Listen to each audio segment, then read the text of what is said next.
مولاي صل وسلم دائما أبدا على حبيبك خير الخلق كلهم هو الحبيب الذي ترجى شفاعته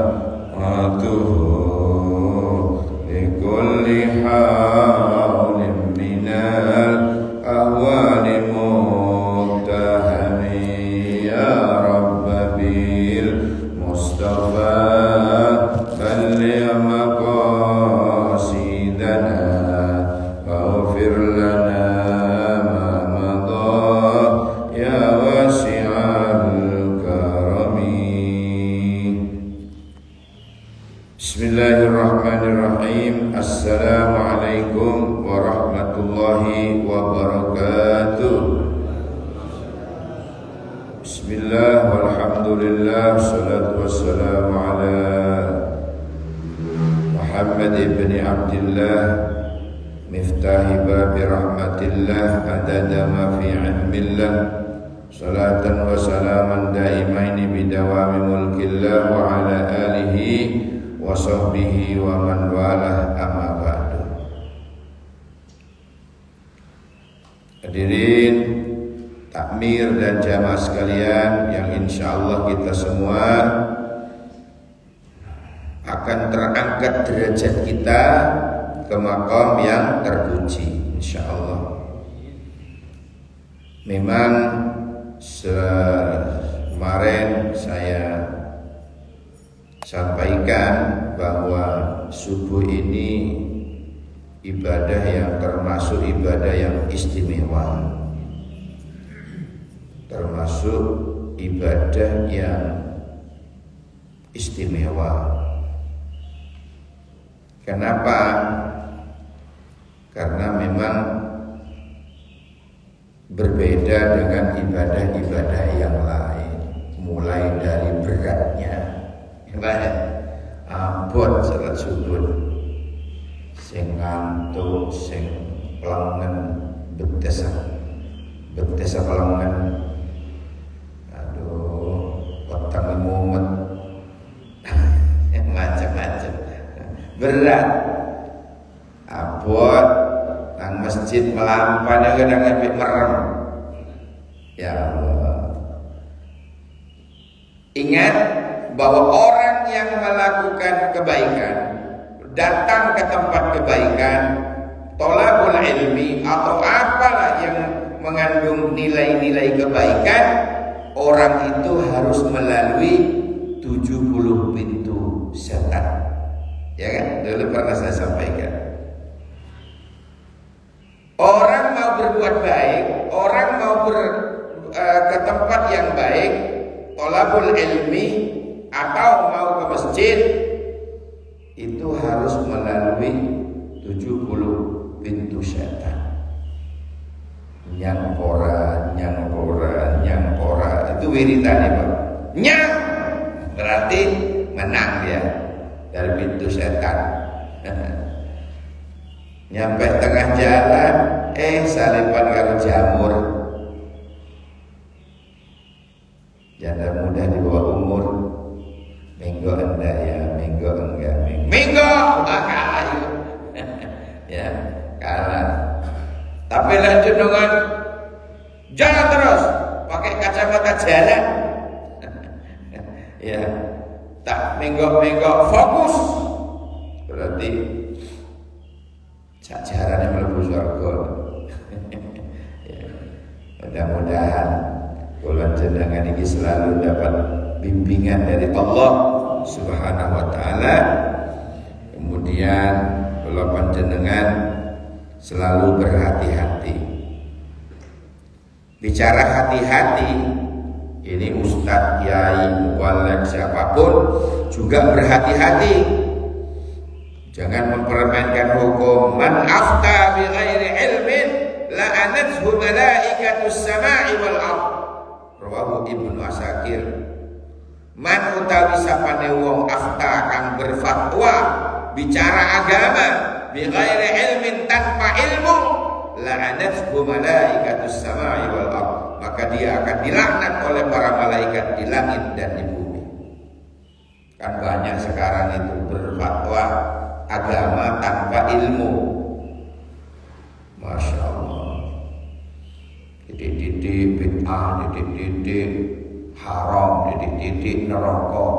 Saking dangkalnya ilmunya.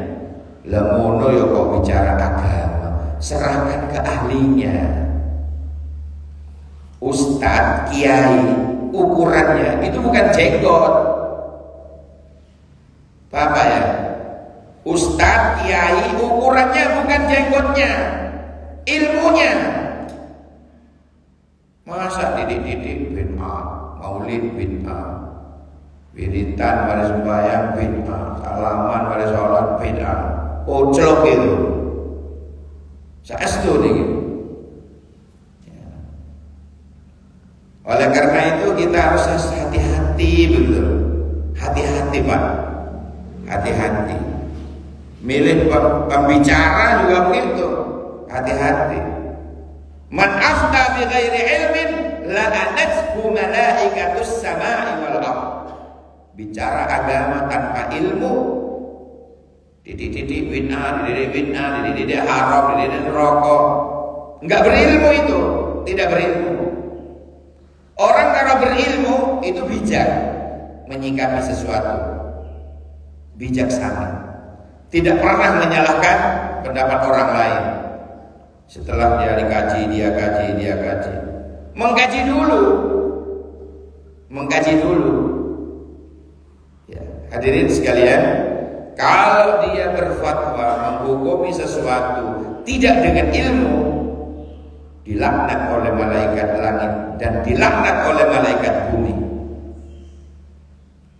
Hadirin sekalian yang dirahmati oleh Allah. Oleh karena itu, ya, dulu pesannya guru saya, mangkana cocok macam bentar.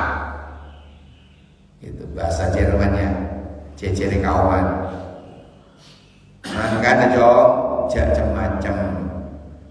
Ya. Mangkane le ojo macam-macam. Jadi berfatwa. Orang itu kalau sudah berhati-hati, Pak, saya yakin orang kalau sudah berhati-hati, insya Allah manfaatnya banyak. Makanya ini yang diucapkan oleh suami ketika istrinya mau berangkat kemana, hati-hati Mak. Ya. Suami pamit, kata istrinya hati-hati Pak. Padahal sing nyetir ya tangan, sing ngerem ya sikil. Kok gak sikil-sikil Pak? Kok gak tangan-tangan? Yang balian ya moto. Kenapa kok gak moto-moto Pak? Kenapa kok tetap hati? Ada apa dengan hati? Bahkan dalam Quran itu dijelaskan, yauma la yanfa'u malun wala banun illa man atallaha biqalbin salim. Loh. Suatu saat kelak, di suatu hari kelak, di mana harta dan anak-anak sudah tak bermanfaat lagi, kecuali orang-orang yang datang ke hadapan Allah dengan hati yang bersih. Ada apa dengan hati?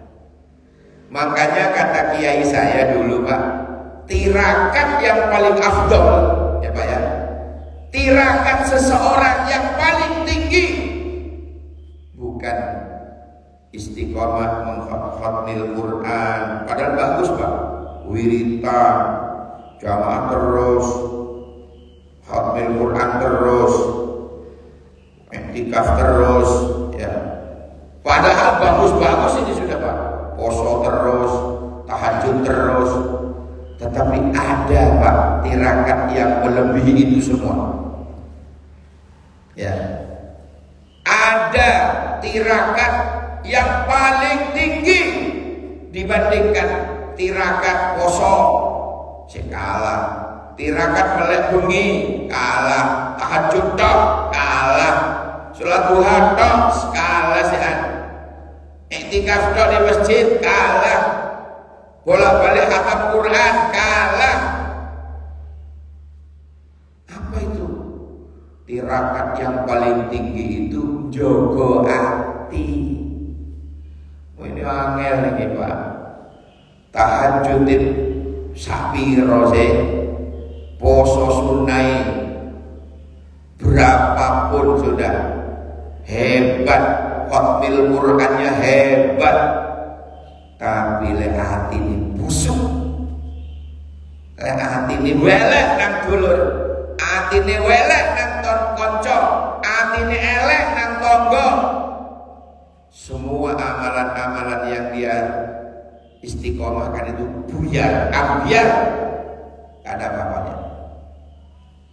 Maka tirakat yang paling tinggi adalah jogo hati.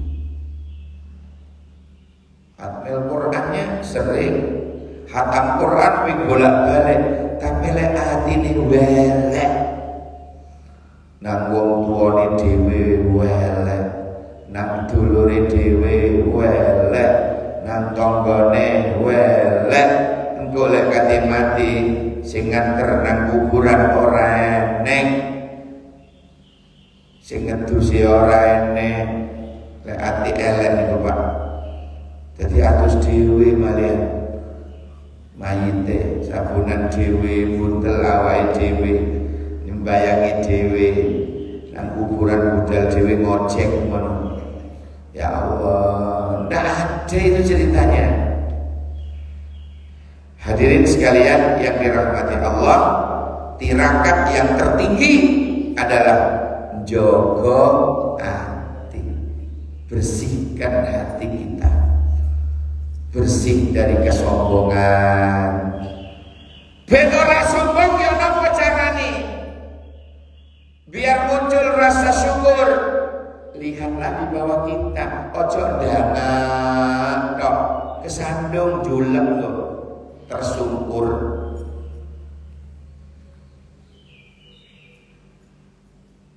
Semestinya begitu. Yang bermobilan lihat ke bawah, alhamdulillah ya Allah, diparingi ngene tonggo sebelah sing ngene ae. Sing motoran bawa lewat bawah kata Nabi, alhamdulillah saya lebih cepat, tangga sebelah saya mancal. Kata yang mancal bak lihat ke bawah, alhamdulillah bisa mancal. Ya tetangga sebelah masih jalan kaki terus. Yang jalan kaki syukurnya jangan lihat ke bawah lagi, alhamdulillah si iso melaku tangga sebelah lumpuh. Jari sing lumpuh, alhamdulillah si urip, si diparingi sehat ngenten iki masuk ka iso mlaku, si iso sembahyang, iso ngaji Quran, alhamdulillah. Jari sing lumpuh. Ya, tinggal sebelah. Apa wis apa sing ngene iki, tangga sebelah wingi mati. Jari sing mati, alhamdulillah undah. Wis ka iso.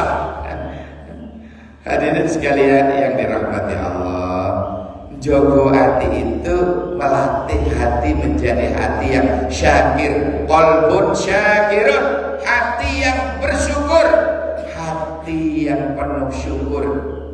Wah ini Pak, ini tirakat tingkat tinggi. Paham ya? Tirakat yang tingkat tinggi. Tirakat tingkat tinggi ini adalah orang yang bisa noto hati, jogo hati. Seberapa banyak ibadahnya Pak? Lek hati ini welek, ambiar. Ya, saestu nih, saestu. Poso bendino, poso sunat, tapi lek hati ini elek, ambiar Pak. Pahalanya entek. Betapa dahsyatnya ini hati. Makanya uang pasti akan bicara hati-hati nggih. Oh. Hati-hati. Orang itu kalau hatinya bersih, condongnya hati kepengen memakmurkan masjid. Bukan ngisruh di masjid. Nggih, lek hati bersih niku. Lek hati ini bersih, hati ini tenang, tentrem, itu condongnya pasti bisa memakmurkan masjid, bukan ngisruh di masjid. Allah ini dawuh Pak, innama ya'muru masajidallahi man amana billahi wal yawmil akhir wa aqama as-salata wa ata az-zakah wa lam yakhsha illa Allah fa asa ulaika an yakunu minal muhtadin. Sadaqallahul azim. Innama angin pastine ya'muru masajidallah, sing pantas memakmurkan masjid rumah Allah siapa? Man, orang aman billah. Orang yang pertama, orang yang beriman kepada Allah. Lah hati ini bersih Pak, iman kerasan di hati, kerasan. Hati bersih itu iman kerasan di hati. Tapi hati ini wala iman gak kerasan. Hati ini wala iman boten kerasan. Kudu ucul imannya. Maka yang pantas disebut orang memakmurkan masjid itu syarat yang pertama, man amana billah, beriman kepada Allah. Yang kedua, wal yaumil akhir, iman kepada hari akhirat. Yang ketiga, wa aqamas shalah, yang pantas memakmurkan masjid. Yang ketiga, orang-orang yang istiqomah sholatnya, bagus sholatnya, tepat waktu sholatnya, tidak pernah meremehkan sholatnya. Itu yang ketiga, yang pantas memakmurkan masjid.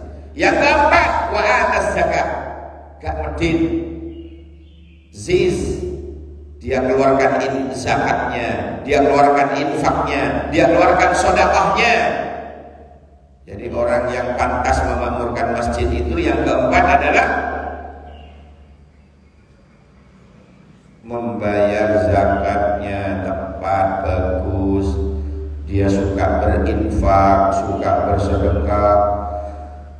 Yang keempat. Yang kelima, siapa yang pantas memakmurkan masjid? Kata Allah, walam yakhsha illallah, tidak ada perasaan takut dalam hatinya kecuali pada Allah. Tidak ada perasaan was-was, khawatir, takut, tidak ada kecuali kepada Allah. Ya, itulah dalam surat apa ini? At-Taubah ayat 18, surat At-Taubah ayat 18, ya ada 5 ya orang yang pantas memakmurkan masjid itu. Fa'asa ulaika ayyakunu minal muhtadin, mereka lah yang diharapkan termasuk golongan orang-orang yang mendapatkan petunjuk. Saya pernah dakwah ke Malang Selatan. Ada acara, nama masjidnya itu Masjid Al-Furqan. Ya, Masjid Al-Furqan. Ya, saya itu kepingin ketemu takmirnya. Bolak-balik ke sana itu pasti gak ketemu takmir. Takmirnya pundi. Boten rawuh Ustaz. Belum curiga saya. Buat rono kalau takmir, buat ono kegiatan itu nanti takmir. Ternyata takmirnya itu tidak sembahyang Pak. Orang yang meninggalkan sholat itulah kok dipilih jadi ketua takmir. Astagfirullah.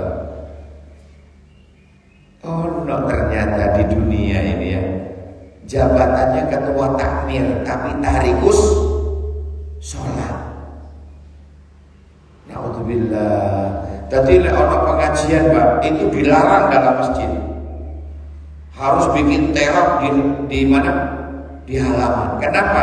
Takmirnya kalau sambutan di luar. Wedi mlebu masjid. Kok ono ketua takmir takut ke masjid? Ono tibae. Ya Allah. Iki duduk salah dene, salah sing milih bojlok. Ingat ya, ingat ini kasih tahu. Saya kasih tahu ini rahasianya. Kalau penjenengan tidak mengeluarkan zakat, status jenengan si muslim, Pak. Karena barangkali tidak punya dia apa yang mau dizakatkan. Kalau ada orang tidak mampu puasa Ramadan, status jenengan si muslim. Barangkali dia sakit atau baru melahirkan. Kalau panjenengan tidak berangkat haji, tidak bisa berumrah karena memang tidak mampu, status jenengan si tetap muslim, Pak.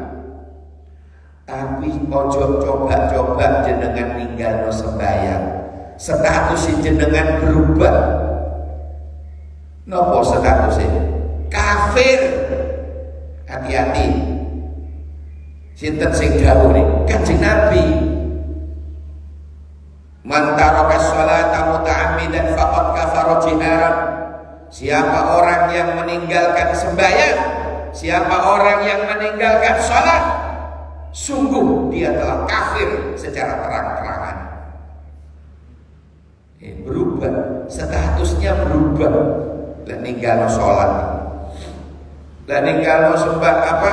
Poso ngono sing tetep statusnya muslim ya. Meninggalkan puasa tetap muslim sih. Meninggalkan haji umrah sih tetap muslim jenengan. Tapi lek sing ditinggal niku sembahyang. Sering saya kalau ceramah itu saya menggambarkan masalus sholati fid din kama salir ra'si fil jasadi. Sering saya sampaikan begitu, Pak. Perumpamaan sembahyang itu seperti kepala di jasad manusia. Ya, kepala. Kalau orang tidak haji itu ibaratnya orang tidak punya kaki. Kira-kira masih bisa hidup enggak? Bisa. Pakai sing pudul-pudul sakmene lho, Pak. Di pecinan itu urip gak punya kaki, dua-duanya ndak ono, sing ngene, si urip. Tiba anake limo, urip temenan. Ya Allah. Ada orang yang tidak bisa zakat, infak, sedekah. Digambarkan orang tidak punya tangan.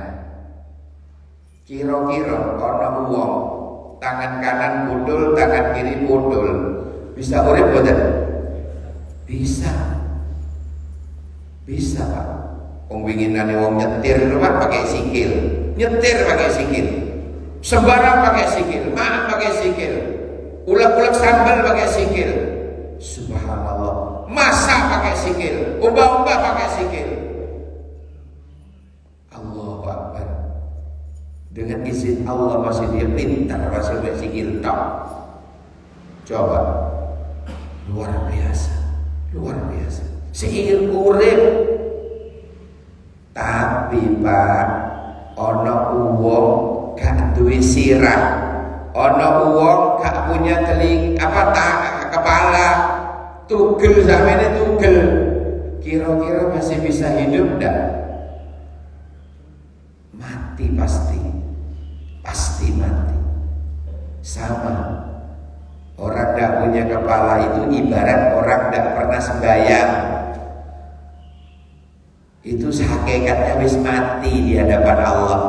Cuma si doyan pecel. Hakikatnya wong gak sembahyang itu sama dengan mayit. Hakikatnya orang tidak sholat itu hakikatnya seperti bangkai.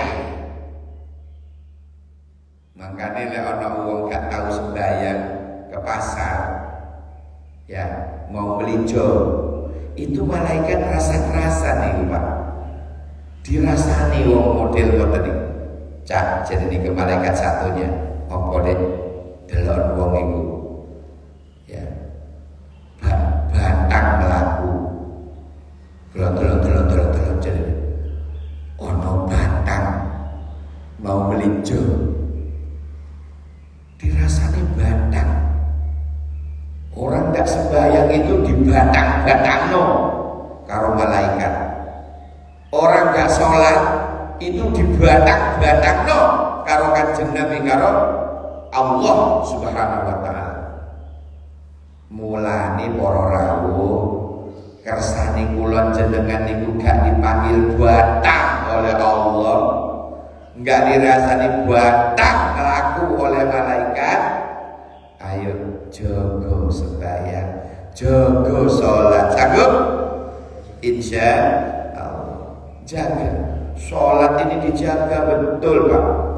Kersani kula panjenengan tidak dirasani batang oleh malaikat, tidak dipanggil batang oleh Allah. Jaga sembahyang, jaga sholat. Di akhir zaman ini soalnya was akeh. Di akhir zaman ngeten iki pun kathah. Kadang-kadang tiyang niku sibuk dunia kerja dari sebelum terbitnya matahari wis budal. Ya Allah, kerja keras, tulang banting tulang dibanting, pulang bengi, budal bengi, mulai bengi, anak istri wis keturun tidur pisan. Kok ndak sembahyang, kerja model apa ngono iku kok sampai ninggalno sembahyang, kerja nopo niku kok sampai ngeremehno salat, kerja apa itu kok sampai tidak Jumatan, tidak sholat. Ya Allah, urip kok kerja mangan turu kelon, kerja mangan turu kelon, kerja mangan turu kelon. Kucing yo iso ngono iku, delok kucing. Mana. Mosok wong kate niru kucing. Kapan rukuk dan sujudnya kepada Allah? Ingat, saya sering mengatakan ahabbul ibadi ilallah, hamba Allah yang paling dicintai oleh Allah, abdun sajidun, hamba yang sujud, wa yaqulu fi sujudihi, dan hamba yang berkata, berdoa dalam sujudnya, Rabbi inni dhalamtu nafsi faghfirli dzambi fa innahu la yaghfiru dzunuba illa anta. Itu hamba yang paling dicintai oleh Allah. Hamba Allah yang paling dicintai oleh Allah. Hamba yang sujud, yang di dalam sujudnya itu misalnya subhana rabbiyal a'la wa bihamdih, terus ditambung dengan ini Rabbi inni dhalamtu nafsi faghfirli dzambi fa innahu la yaghfiru dzunuba illa anta. Disambung dengan ini, maka kecepatannya tidak lama kok. Subhana rabbiyal a'la wa bihamdih 3 kali sama panjangnya dengan seperti tadi. Subhana rabbiyal a'la sekali disambung dengan Rabbi inni dhalamtu nafsi faghfirli dzambi fa innahu la yaghfiru dzunuba illa anta. Sama panjangnya. Makanya tadi saya ngimami kan tidak terlalu panjang kan? Sujudnya iya. Sedeng kan? Ya. Jujur yang jawab. Jawab yang jujur.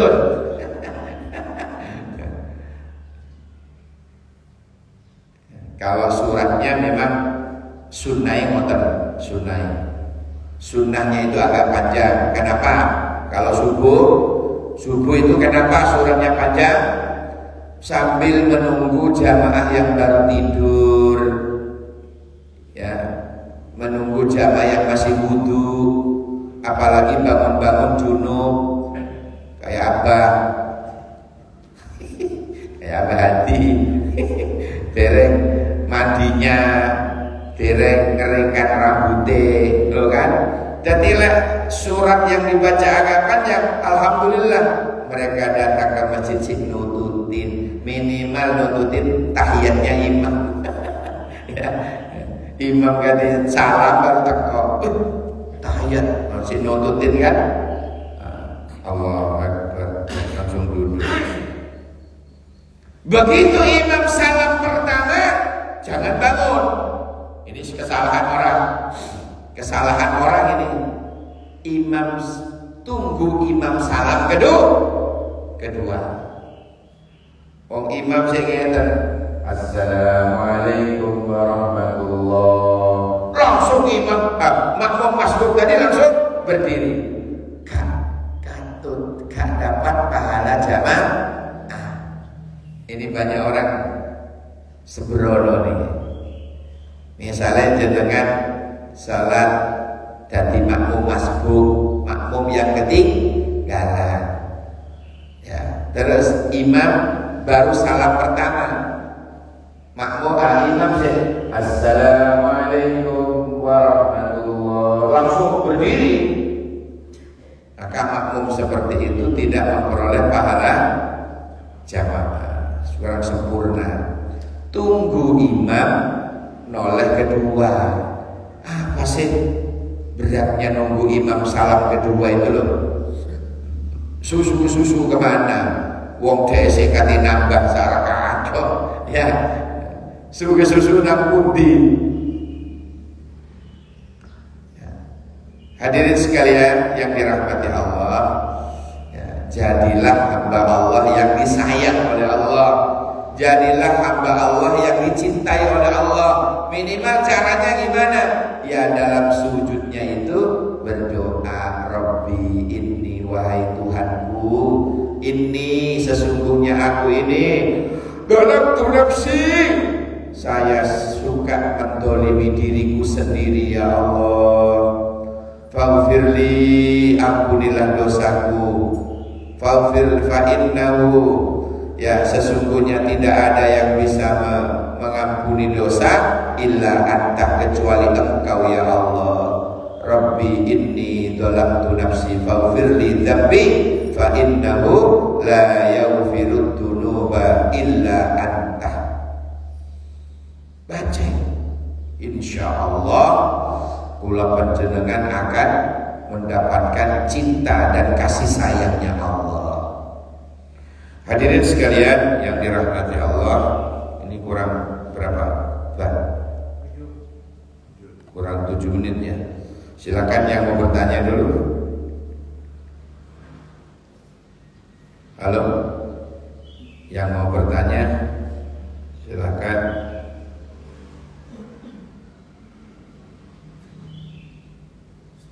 Ya. Bagaimana kita bisa menjaga hati, mengendalikan hati supaya hatinya kita tuh bisa bersih. Sudah. Tinggalkan AIDS. Tinggalkan AIDS-nya hati. Penyakit AIDS-nya hati. AIDS, AIDS. Tapi jangan salah memberikan kepanjangan. Kok akibat intim dengan Sudirman, bukan. Ancor sedelon. AIDS itu angkuh. Sinonimnya sombong. Bahasa Arabnya takabur. Itu hilangkan. Kalau kepingin hati bersih itu, penyakit-penyakit yang ada dalam hatinya itu dibuang. Apa penyakitnya? AIDS. AIDS-nya hati, angkuh. Sekarang yang kedua huruf apa? Iri hati. Sinonimnya dengki. Bahasa Arabnya hasud. Itu dibuang. Cirinya apa cirinya? Orang hasud itu biasanya. Cirinya apa? Cirinya orang dengki ini apa cirinya? Satu gatalan.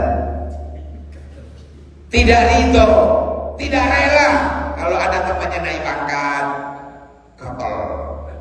Tidak rela kalau ada tetangganya akhir bulan bisa beli kulkas cendilo telu pintu loro. Mbut kulkas nopo niku. Kos-kosan kali. Ya, hilangkan rasa iri hati. Tidak ridho, tidak rela kalau ada temannya di akhir tahun pulang-pulang bawa paciro, panas jowo jeruk. Hilangkan perasaan gatal, hilang. Kalau sombong tadi cirinya dua, batarul haqqi wa ghamdun nas. Suka menolak kebenaran, termasuk menolak perintah Allah, ya, menolak larangan Allah dan Rasul. Kemudian yang kedua, wa ghamdun nas, suka meremehkan orang lain, suka merendahkan orang lain, suka menghina orang lain. Itu sombong. Apa sudah ya? A, I, D, dendam. Itu penyakit hati juga, Pak. Dendam itu. Dendam itu juga penyakit hati. Hati-hati. Cirinya dendam ancaman.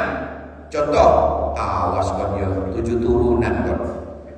Dia tidak sadar kalau dirinya sudah turunan ke-8. Wis kere. Lapo ancaman. A, I, D. Terakhir S. Bisa syirik, bisa serakah, bisa suudonan. Napa suudon ya Pak? Kalau bahasa Bondowosonya negative thinking. Ya, kalau bahasa saya di Bondowoso negative thinking. Ya, kalau bahasa Jermannya nyangkaan juba kata tanggenah. Kalau bahasa Malangnya nyongkoan elek nang uwong kok gak ono apike welek tok. Nang anak welek tok, nang wong tuwa elek tok, nang tangga welek tok gak ono apike. Iku jenenge suudonan. Hindari. Aidsnya itu dibuang. Sanggup insya. Makanya hati kita nanti akan bersih, tenang, damai, ya. Terus diganti dengan amal-amal soleh. Maka insya Allah hatinya terjaga. Oke, demikian. Mulai, ya.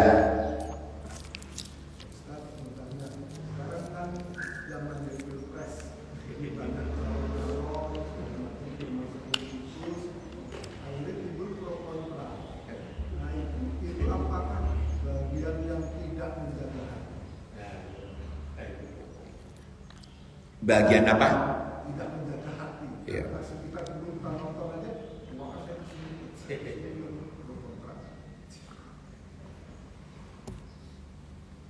Pertama, saya sebagai mubaligh, sebagai ustadz, menghindari percekcokan seperti itu. Kenapa?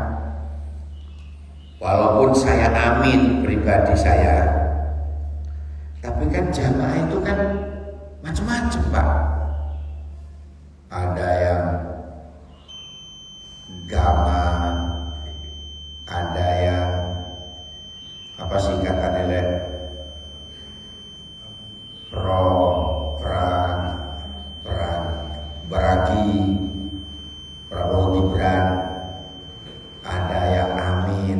Lah saya walaupun amin, tapi kan jamaah saya macam-macam,